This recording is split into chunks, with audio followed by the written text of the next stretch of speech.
Boa tarde, família Prozebem. Boa tarde, queridos amigos da internet que estão nos assistindo nesse momento, através das plataformas digitais do Prozebem e aqueles que poderão assistir posteriormente, porque através do YouTube a gente fica com o vídeo aí. A minha gratidão especial à casa pela confiança em nos convidar outra vez. Já é a segunda vez que eu venho aqui falar na casa. E a todos que fazem a diretoria do Prozebem. Inicialmente, eu gostaria de que nós pudéssemos elevar os nossos pensamentos ao alto, pedir ao Mestre Jesus que possa, através dos nossos mentores espirituais, nos envolver, para nos intuir, para permitir que possamos passar a mensagem fiel do seu Evangelho e a tocar os corações e esclarecer as mentes de tantos aqueles que necessitarem da nossa mensagem. Senhor Jesus, permanece conosco, abençoando a nossa tarefa, que assim seja. Antes de entrar propriamente a nossa reflexão, eu vou ler uma mensagem que está no livro Convites ao Rumo Certo, que é uma coletânea de mensagens de José Smith, psicografadas por José Smith, de autoria de diversos espíritos. A mensagem que eu vou ler chama-se Respeito e é do espírito Francisco Dávila. Respeito à vida é da lei natural fundamentada na lei do amor ao próximo. Respeito sempre que gostaríamos de receber, como desejaríamos ser tratados. Colocarmos-nos na situação do outro, pensarmos como o outro, compenetrarmos-nos da posição do outro, para logo compreendermos a alta significação do que é o respeito.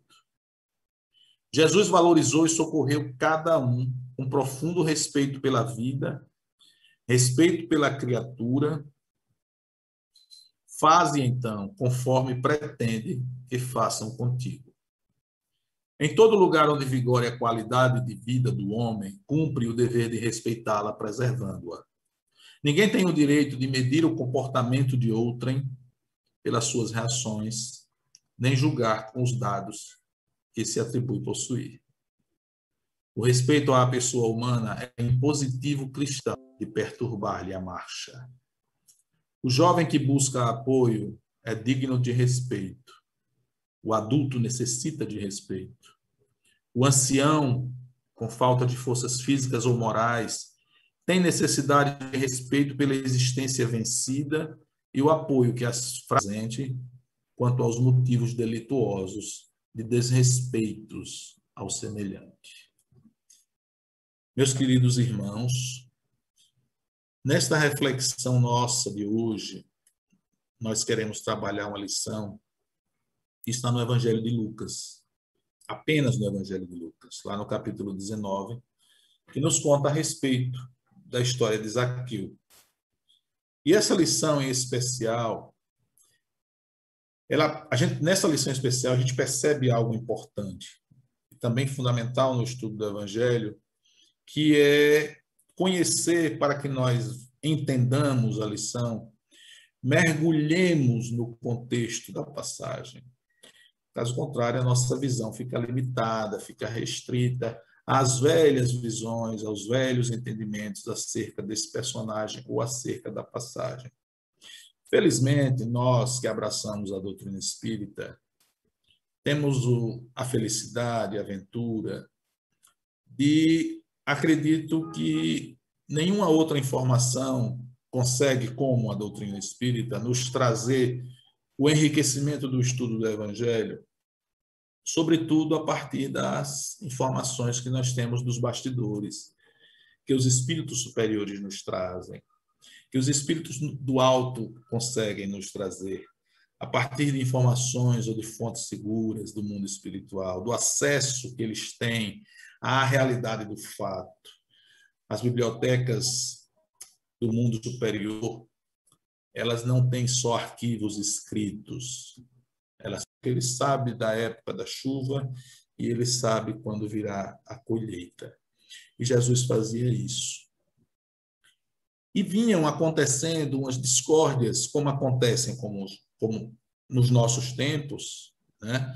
Quando nós nos colocamos em discussões, e às vezes até o que nós falamos é importante, mas nós revestimos o que nós falamos com energia tão desregulada, com raiva, com impulsividade, que termina que a gente não consegue fazer com que a nossa mensagem chegue, a nossa lição chegue ao outro, e muitas vezes nós criamos uma desavença difícil de ser vencida.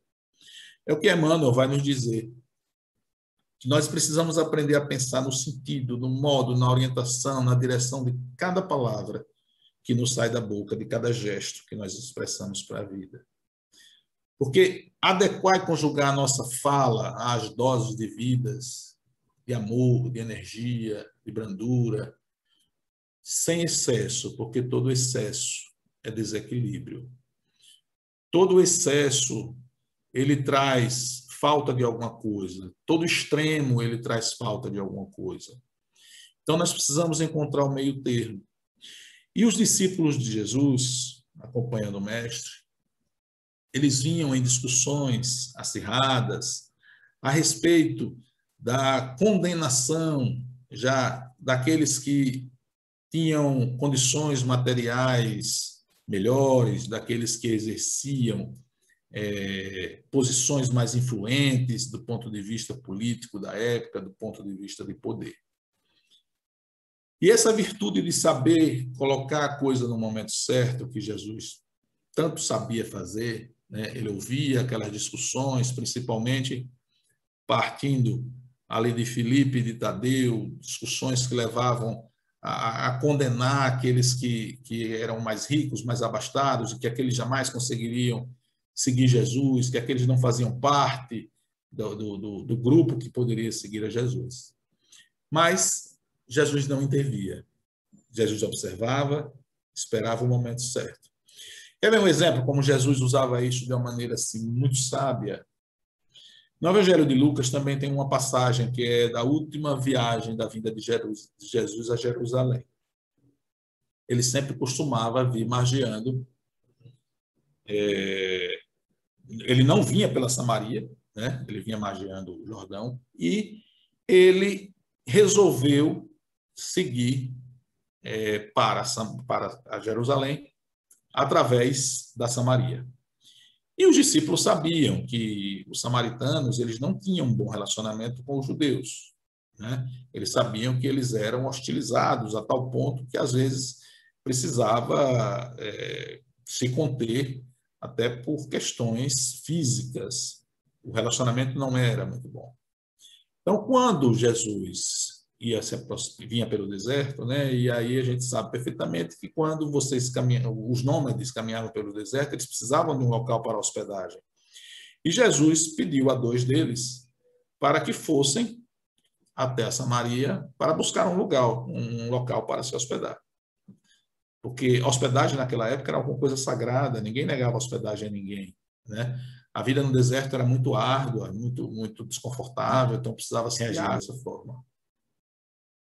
Só que é bom que isso aconteça para a gente, é bom que a gente veja por esse aspecto, porque a gente vê o quanto a gente tem de comum com eles. O quanto o Evangelho está sendo importante para nós, como as mensagens de Jesus eram para eles. Então, Jesus os ouve e simplesmente Jesus diz uma resposta para eles que vocês não entenderam ainda que o Filho do Homem não veio para destruir, mas para salvar. E Jesus segue viagem para o momento certo da lição. Quando ele chega em Jerusalém, ele é incitado, questionado por um doutor da lei a respeito da vida eterna, né? O que se fazer para conquistar a vida eterna. E Jesus então fala a respeito do mandamento e tal. E no final, o doutor da lei pergunta a ele quem é o meu próximo, né? Porque Jesus faz aquela explanação em relação ao que fazer para alcançar a vida eterna. E o entendimento por essa questão era um entendimento que quem é o próximo, né? Somos nós de Israel, é a minha família, é a minha tribo, quem é o meu próximo, né? E Jesus, como em geral, Jesus não respondia, né? Ele não dava a resposta pronta. Normalmente ele respondia com um outro questionamento, né? Ou ele respondia de uma forma que era contando uma história que levaria o indivíduo à reflexão. É o que a gente chama da maiêutica de Sócrates, né? Que dá o parto ao conhecimento por si mesmo. Através da história havia a reflexão e aí o conhecimento sairia. E Jesus conta uma parábola em que Jesus insere na parábola não só como uma resposta aos doutores da lei, mas principalmente uma orientação aos seus discípulos, onde Jesus coloca nessa história o personagem principal da historinha, um samaritano bom, que foi mais servo, mais fiel à lei divina do que aqueles que se consideravam seus representantes na terra, um sacerdote e um levita. Então você aí imagina a cara de João e a de Tiago quando ouviram essa história de Jesus, em que um samaritano é eleito ou escolhido como herói, quando eles tinham passado aquela experiência há tão pouco tempo em relação à solicitação de hospedagem na Samaria.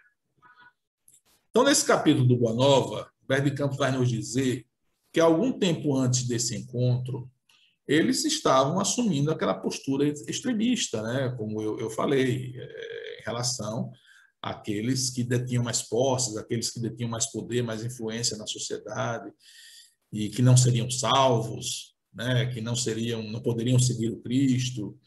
E com essa postura eles vinham divulgando isso, criando discórdias, grandes discussões. Alguns ponderavam, a exemplo de Levi, a exemplo de Mateus, que Mateus era um publicano, né? Entre eles, Mateus era aquele que tinha a condição não só de influência e de poder por ser um publicano, mas também recursos monetários melhor que o restante do grupo. Então, Mateus ponderava e dizia, olha, não é bem assim, as aparências não refletem a realidade, né? Nós temos que perceber que nem sempre a riqueza material representa pobreza no mau sentido da alma, assim como nem sempre a pobreza material representa a riqueza de alma. Nós precisamos olhar essas coisas com mais maturidade e tal. E o mestre ficava observando aquilo que acontecia entre eles nessa discussão. E aí nós já vamos ver uma visão que, em torno de Zaqueu, já nos traz uma lição dessa passagem, né? Jesus via aquelas discussões e, consequentemente, ele chegaria à situação de passar a lição para os seus discípulos, né? Então, eles seguiram a viagem, né? E, como nós sabemos, chegaram a Jericó, né? E chegaram naquele quadro que nós vamos tentar resumir ao máximo em função da nossa limitação de tempo. E nós vamos analisar a passagem sob 3 perspectivas. Uma na condição daqueles que olhavam a cena, Jesus para embaixo da árvore, volta-se a Zaqueu e diz, vou almoçar na sua casa.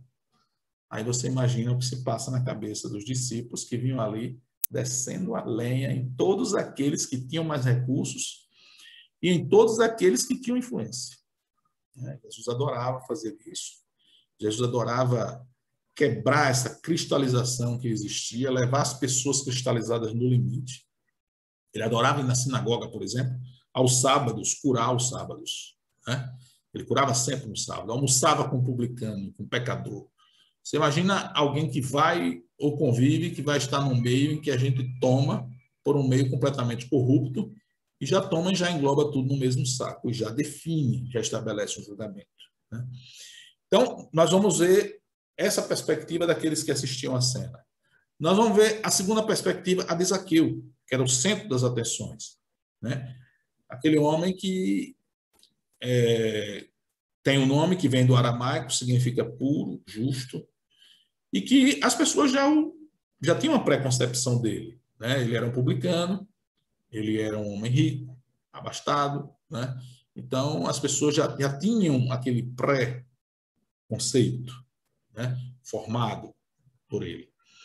É como a gente consegue normalmente encarar as pessoas nos nossos dias de hoje. A gente faz uma foto da pessoa e mesmo que a pessoa depois mude, durante muitos anos se passa, a gente reencontra a pessoa e a gente acha que a pessoa é a mesma pessoa. E se a pessoa mudou em alguma coisa para melhor, a gente não valoriza ou diz que aquilo ali não é real, né? É hipocrisia. Então, era preciso saber o que realmente se passava no coração de Zaqueu naquele momento. E a terceira perspectiva é a do Cristo. Como é que Jesus olhava tudo aquilo? Como é que Jesus olhava para Zaqueu e para aquelas pessoas? Na primeira perspectiva daqueles que olhavam a cena, o que ela quer nos ensinar com isso? A tomarmos cuidado com as aparências.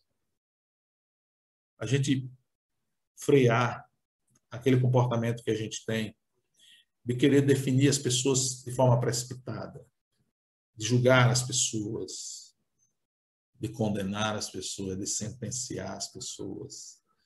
A gente muitas vezes não consegue saber, né, as intenções, as motivações, as causas, as dificuldades, as lutas pelas quais aquela pessoa passou antes de cair, e a gente coloca tudo no mesmo saco e não quer saber nem se a pessoa está fazendo um gesto sincero de mudança. Uma das palavras mais fundamentais hoje na nossa sociedade é a autocrítica. Mas nós estamos tão tomados pelo individualismo, pelo personalismo, que a gente está perdendo essa capacidade de olhar para a gente e ver como a gente é contraditório, né? Como a gente se equivoca na maneira de falar, de se expressar, de julgar as pessoas. Às vezes alguém que não foi muito feliz na maneira de emitir uma fala, um pensamento, ela não teve sorte, felicidade em expressar, a gente começa a crucificar logo a pessoa, a execrar essa pessoa publicamente, né? E muitas vezes a gente usa o verniz de que nós estamos fazendo isso pela justiça, pelo progresso, contra o ódio, mas exalando o ódio na nossa maneira de pensar e de falar daquela pessoa. Então esse é o mundo, principalmente hoje. A gente está vendo o que está acontecendo no mundo inteiro, a intolerância, o pré-julgamento, o preconceito, as aparências. Hoje nós estamos num mundo em que a informação comanda. Nada que é criado pelo homem deixa de ter a bênção divina. Tudo que é criado pelo homem tem um propósito bom. E nós tivemos nos últimos tempos, depois da invenção do computador, depois da invenção da criação da internet, hoje nós temos algo revolucionário que é a rede social.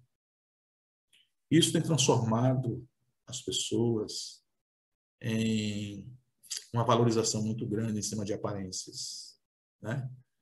Aquela foto bonita do Instagram, aquela foto bonita do Facebook. As pessoas normalmente criam para si um personagem. E esse personagem é o que é levado às redes sociais.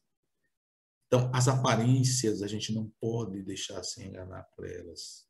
E a maior lição que aquelas pessoas tinham naquele momento ali, estou trazendo um paralelo assim para o nosso tempo, era o julgar pelas aparências, era o julgar Zaqueu por ele ser um publicano, por ele ser um homem rico, né? E não saber, não conhecer a intimidade de Zaqueu, né? Emmanuel nos diz o seguinte, que diante do próximo que nos cruza o caminho, porque se cruzou o nosso caminho, alguém nos aproximou de nós, alguém se aproximou de nós, pelas vias do destino, não foi para a gente ferir, foi para a gente contribuir, foi para a gente auxiliar, foi para a gente socorrer. E Emmanuel diz o seguinte para a gente, alimenta boa parte do teu irmão e segue adiante. A vida converterá o mal em detritos e o Senhor fará o resto. Da Fonte Viva, capítulo 19. Então, não compete a gente estabelecer julgamentos, né? Embora, se nós tivéssemos condições, porque nós não temos, nós estamos distantes da realidade, embora se nós tivéssemos a condição, como Jesus tinha, porque Jesus conhecia todos os pormenores de cada um, as encarnações pregressas do indivíduo, as obsessões pelas quais ele estivesse influenciado. Jesus conhecia tudo isso e não julgava, né? Jesus estendia a mão. Então, abstenhamos-nos de fazer esse julgamento. Essa é a grande lição da perspectiva daquelas pessoas que assistiam, né?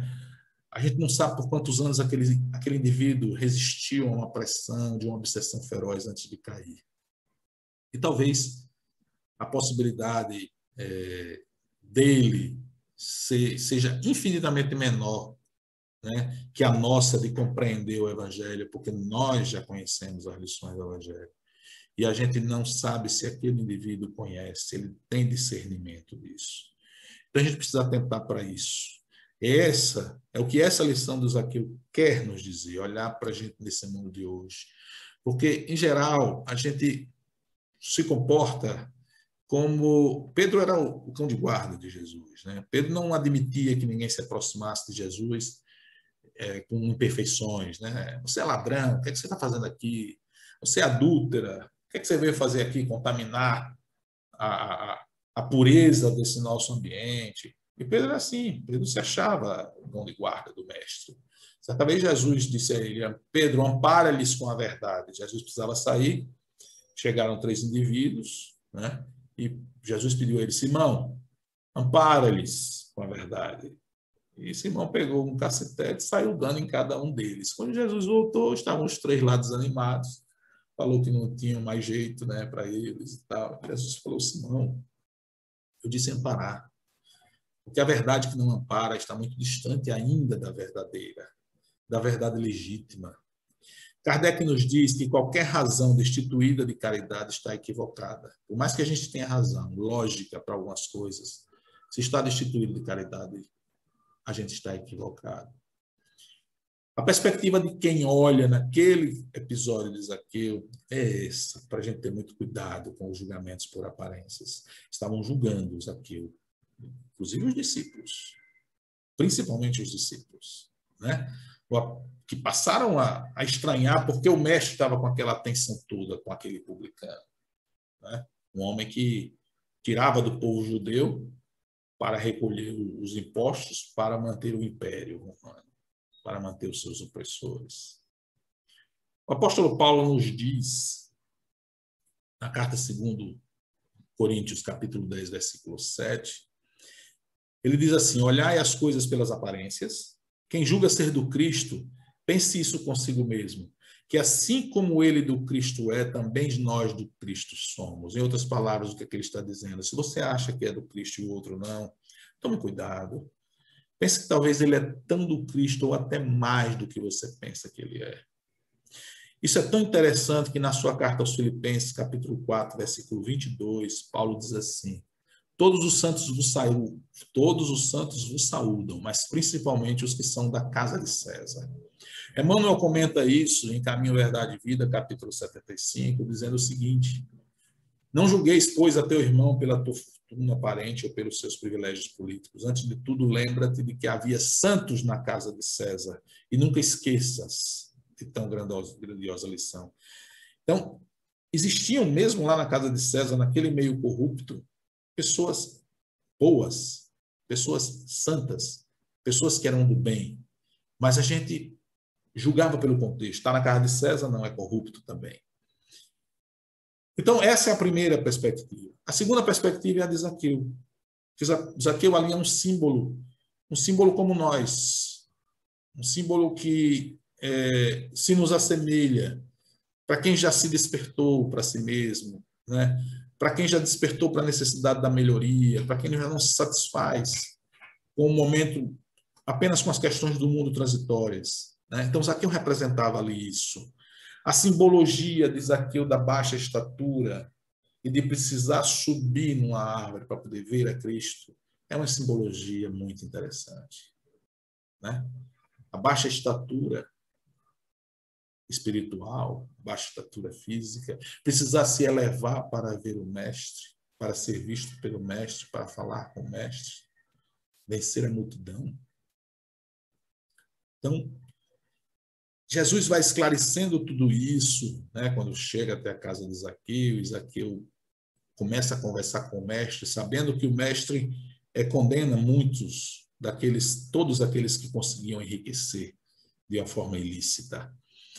Então, deixa eu dar uma agilizada, né, por causa do tempo da gente, mas é preciso a gente ver como vencer as multidões. Que multidões são essas que a gente tem que vencer, que Zaqueu teve que vencer também? Tem duas multidões, uma dentro e uma fora. A multidão íntima, da multidão de emoções e desequilíbrios que nós temos cultivado secularmente. E a multidão de ideias cristalizadas que nos impedem de ver a vida como ela é. A multidão de hábitos infelizes que nós temos. A multidão aqui dentro a ser vencida, mas há uma multidão lá fora também a ser vencida. Né? A multidão que a gente é bombardeado o tempo todo com ideias e informações que nos dizem felicidade é comprar isso, é ter aquilo, a vida é gozar, a vida é hedonismo, pensa apenas em si, não pense nas consequências dos seus atos, faça o que bem quiser, isso é liberdade. Então essa era a percepção que a gente tinha que ter do lado dos Zaqueu. Zaqueu quer nos ensinar que tudo que precisamos aprender, nós precisamos aprender a superar se quisermos realmente estar com Cristo. A gente precisa se elevar, né? A gente precisa vencer a multidão para que a gente possa acompanhar o Cristo. E a terceira percepção é a do Cristo, né? O Cristo, ele tinha a sua percepção ali, observando a tudo e a todos como aprendizes, né? Ele tinha a percepção de ver em Zaqueu um homem que estava utilizando os recursos materiais que ele dispunha para empregar pessoas, como Zaqueu disse a ele. Muitos servos, muitas famílias ali estavam sendo abastecidas, estavam sobrevivendo pelo trabalho que Mateus propiciava a eles de uma forma digna, pelo trabalho digno para sobreviver, para as famílias sobreviverem. Então, a perspectiva do Cristo era essa, olhar para cada criatura como alguém em que a gente, tirando do Cristo, alguém que a gente pode ajudar, alguém que a gente pode estender a mão. Porque as lições, às vezes, a gente esquece do final das lições, né? E quando Jesus fala para não julgarmos, para não sermos julgados, para tirarmos a trave antes de vermos o cisco, ele diz, tira a trave para poder ajudar melhor o seu irmão, para ajudar o seu irmão a tirar o cisco do olho dele. Porque tem uma parte aí de ação que às vezes a gente esquece da lição, que é a gente se melhorar para ajudar o outro a melhorar também. A gente vai desenvolver os olhos do Cristo para que olhando, ou ele olhando por nós, nós possamos reagir. Ele possa agir, na verdade, através de nossas mãos, através de nossa palavra, ajudando aquele que cai. Meus queridos amigos, as lições das passagens do Cristo, e esta é uma, nos traz reflexões muito profundas. Nós saímos da superficialidade, porque o Evangelho, a gente não pode analisar o Evangelho, as mensagens do Evangelho de forma superficial. A gente tem que mergulhar no contexto. A gente tem que entrar na cena. A gente tem que perceber o que se passava ao redor em termos de espaço e em termos de tempo daquele fato. Que aprendamos, que possamos absorver de que nós precisamos, para seguir o Cristo, vencer as multidões. Para seguir o Cristo, nós precisamos nos elevar em pensamento a Deus, em atitudes, em ações, né? Em atitudes, em ações.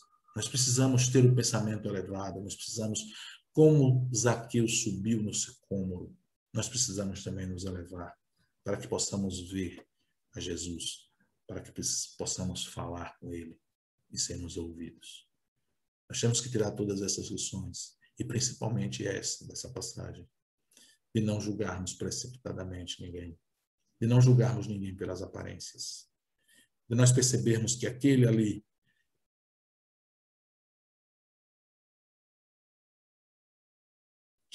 para a gente imaginar que aquele ali que estava na situação de Zaqueu, ele conseguiu para chegar ali vencer seus medos, vencer suas imperfeições, né? Se elevar, vencer a multidão para observar melhor o Cristo. Então, que a gente consiga perceber, que a gente consiga tirar da lição do Evangelho principalmente dentro dessas três perspectivas que nós passamos, né? A perspectiva do Cristo, a perspectiva de que todos ali eram aprendizes, que todos ali precisavam do auxílio dele, da ajuda dele, todos ali estavam necessitados do socorro dele, né? A perspectiva de Zaqueu, de que estava usando todos os recursos que ele tinha para ajudar as pessoas, para estender ao próximo que ele pudesse estender de auxílio. E das suas renúncias. Ele chegou para o Cristo naquele momento ali, mesmo sob a reprovação dos discípulos que diziam ao Cristo: como é que você veio para uma mansão, né? Podemos ir para um caso humilde, você vem para aqui para uma mansão, né? Na casa do publicano, onde é que está a reputação? Jesus explicava para ele que há os que entesouram na terra e há os que entesouram no céu. Os que entesouram na terra guardam nos seus baús de orgulho, de egoísmo, e às vezes para se livrar, né, do incômodo daqueles que necessitam, atiram moedas. Os que entesouram no céu dão oportunidades às pessoas delas construírem. As pessoas que conseguem, com os recursos materiais que possuem, gerar empregos, né, gerar dignidade, gerar trabalho. E às vezes a gente olha de uma forma preconceituosa, de uma forma indigna, sem conseguir vislumbrar. Vocês imaginem se o Cristo estivesse aqui hoje, como é que nós julgaríamos o Cristo nessas situações? Eu ia concluir agora com um presente que eu pedi a um ex-aluno meu, mas não foi possível tecnicamente a gente fazer aí, que era a gente fechar com ele. Eu pedi ele ontem, né? Eu liguei para ele, pedi ele ontem para ele gravar um videozinho cantando Zaqueu. Eu não vou me meter a cantar aqui, porque senão, né, vai ser um desastre. Mas ele é o Zac Oliver, a quem eu agradeço. Ele correu, conseguiu passar o vídeo para mim, agora já quase próximo do início da nossa live, mas por razões técnicas a gente não vai conseguir passar. Mas fica aqui a minha gratidão para Zac Oliver, fica aqui a minha gratidão para todos que acompanharam a nossa reflexão, a gratidão à espiritualidade pela oportunidade, ao Mestre Jesus, que nos dá a oportunidade de vivenciar através da Boa Nova, através de sua mensagem, nos dá a oportunidade de refletirmos, de aprendermos, de sermos melhores. Agradecer a todos que fazem a Prosa Bem, a todos aqueles que nos acompanham, que vibram por nós, para que nós possamos passar a mensagem fidedigna do Cristo. Obrigado a vocês que ficaram até agora aqui, obrigado a vocês que estão assistindo posteriormente, obrigado a Prosa Bem e até a próxima.